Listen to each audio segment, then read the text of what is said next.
From the Mecca of Mormonism, Salt Lake City, Utah, this is Heart of the Matter Short. I'm your host, Shawn McCraney. I am just so hypersensitive to religious manipulations because I've been through a couple formal religions that have manipulated me. And once you go through that a couple times, you're sort of on hyper alert. And so I have a tendency to collect words or phrases or actions and put them in a file, and the more that the word or phrase or action is collected, I start to take notice of the thing. And it so happens that we're going to talk about 3 words or concepts that sort of have collected in the file. And they all happen to start with C. They're C words. So we're going to talk about 3 troubling C words in the faith. You're going to probably say I'm nuts on at least one of them, but I see it and it may or may not have a value, but let's just go into it. The first C word, which you have heard me talk about before, so I'm not going to spend much time on it, is sort of like the word that looms over like an umbrella of the other 2. And that word is culture. And so specifically, a lie that I see as Christian culture. This is a concept, really. It's not a word that's used so much. It's a concept. And not too much time because we did an entire show on it, but I would say that's very natural in human beings in their flesh to create cultures. We do it naturally, and we do it in everything. We've talked about that, baseball and food culture, but in religion, to me, it seems like the Christian faith should transcend culture, and that we should receive people as they are and not see them as part of an identity or a culture. I have a problem if someone comes in to like our gatherings here, and if they want to be specifically identified as special. Everyone is special. Everybody's unique. Everybody is a creation of God. And so to start picking out people, even people with special needs, is to me kind of anathematic to the faith. Everybody is either a believer in whatever form they come, or they're not. And I don't see segregating the faith any more than are you a believer or are you not? So there's such a difference between Christian cowboys and Christian bikers and Christian athletes and athletes and bikers and cowboys that are Christian. And so I don't think we get anywhere segregating ourselves into specific little cultures. And then it becomes even more sinister as we do it within the body. This is the culture of tonsils. This is the culture of appendixes. This is the culture of brains. This is the culture of hearts within. And so then the brains can fight with the heart and all that. I see it as divisive and truly unnecessary. The second C word, overused, abused. I use it. I don't really want to use it, but I have. And it's become code.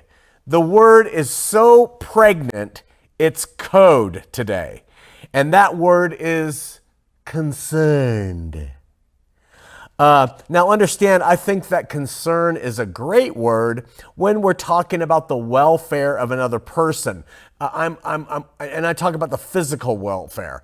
I'm really concerned about my friend. They have started using meth. I'm concerned about their health. I'm concerned about Joey and his family. Joey lost his job. That's okay. When it's concern for... Look at this. Hold on. Mary, I'm in the middle of taping a show. So you're live on this call. She just called me a pig.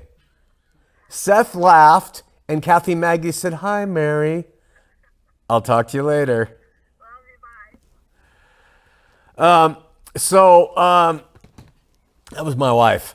Anyway, I think the word concern is good when it's used to the well-being of somebody in this physical world. That's not what I mean when I hate the word concerned. I'm talking about when the C word concerned is used for believers in the church or ministries as code for don't receive them as kindly as you normally would, or don't hang out with them, or they aren't really part of us, or this person is a threat to all that we stand for. And I really detest that word when it's used that way. I mean, think about it. Isn't God at the helm when it comes to our beliefs and how we see and how we live our life? Doesn't he lead and guide? Isn't Jesus the good shepherd, and he's in charge of guiding the individual in what they're thinking and what they're doing in their spiritual life? Why are we concerned about people who are Christian, who are spirit-led? Why do we have concerns? And so does God abandon his sheep when they go astray into an area, when they start looking into numerology or philosophy or something as a believer? God is with them. Our response is to love, not to be concerned. I freaking hate the word when it's used by religious people in most ways. It's pregnant, loaded with meaning, and speaks volumes of negativity when directed at other people. How many times have you heard people use the term with malice? And it sounds good. It sounds considerate, and it sounds like it really cares, but it doesn't when it's used that way. Billy's standing there with his parents, and they're having a conversation with the pastor, and Billy says, "Hey, I'm hanging out with Michael tonight." And the pastor's face with a wince goes, "Really concerned about Michael." That's all he has to say. You know, that's code. Billy, stay away from Michael. The parents, Billy, you don't get to hang out with Michael tonight. Message received, loud and clear. Or there's a group of women at a Bible study, and one of the women says, "Hey, I think I'm going to go check out this other church." And then suddenly she's met with silence. That's the first thing. And then someone, a brave sister, will look around and say, "Sister, you should be careful here. That's a cause for concern," right? Or, "I'm really concerned about what you're studying lately. I'm really concerned about some of the questions that you're asking." Or, "We're concerned about your weight gain. We're concerned about your appearance." And it's why do we have to use that word toward people that way in the faith? Why can't we just say to somebody, "You know what? I love you." Or, "Hey, give me a call. Tell me how things are going when you have a chance." Or, "Tell Michael hello. Give him a big hug for me. I hope you have a good time." Or, "Wow, man, that sounds like a great adventure, sister. Tell us how it goes once you go to the church," right? But instead, we have the C word, concern. Finally, and you're probably not going to like this one or agree with me, or you'll think it's part of my having been Mormon, but the third C word is coffee. Coffee. That's coming. Coffee in my file. Coffee. Now listen, every morning I go to Mavericks down on the corner and I get a cup of coffee. Iced coffee every morning. All right. So I have nothing against people drinking coffee if they want. That is not the thing. What goes in the mouth is not what matters. That's not what we're talking about.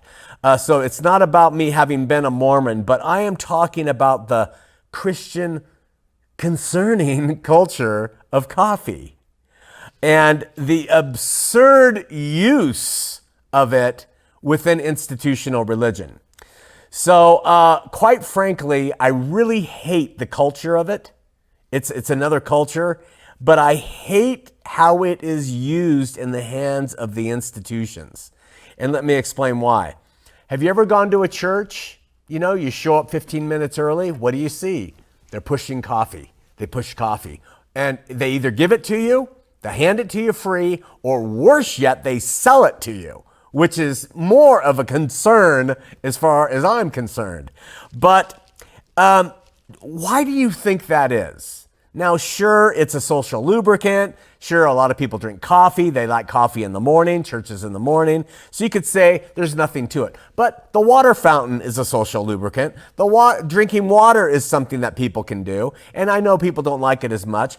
Why the push in the Christian church on coffee? When you come out of Mormonism and you look at the Christian church and you visit and you're speaking at them or whatever you do, you'll see coffee is a culture, it's a practice, it's almost worshiped at some churches. It's like a sacrament. They drink their coffee with as much reverence as they take communion. Why do they do it? I think it's because it's a straight up stimulant. Straight up, and it works fast, and it's legal. And once ingested, it makes people within minutes feel good. And it makes you feel alive. It makes you feel things that may not be part of the reality. And it makes you feel aware and ready. And in this case, when it's applied to an audience just before worship, let's have time, come and they call it fellowship and pre-worship stuff. You go to some churches here, you'll see a real focus on that. Everybody's scurrying to get the coffee, right? And all before. And then once the emotive worship service comes, you're all jacked up and you're ready to go, right? And it feels good. By the time the sermon is done, the caffeine will have waned and you won't feel as good. So you go back and you want the high. Now you'll think, that is so suspicious, Shawn. I think there's something to it. And in some ways, in a much lesser sense, it's no different than giving an audience cocaine. It's really no different. You go to a concert. Can you imagine an artist or a band saying, hey, everybody who comes to our concert is going to use cocaine before we perform? Everybody. So everybody uses cocaine and then they perform. The exit polls on how good the concert was are going to be through the roof. People are going, that was insane. It was great. Why? Because they're totally amped up. And the same thing is there with the coffee culture.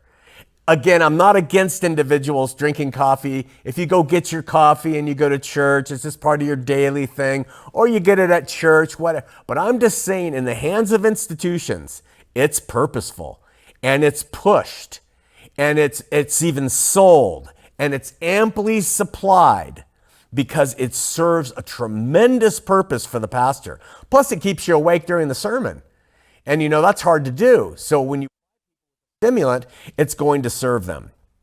So it's a cause for real concern. Joke. Culture, the word concern, and coffee. File those away as you assess what's happening in your religion. Look around. Just take everything in, including that. We've talked about everything else. Let's just talk about those things. Write your comments below. We'll talk about them someday on the long show here on Heart of the Matter.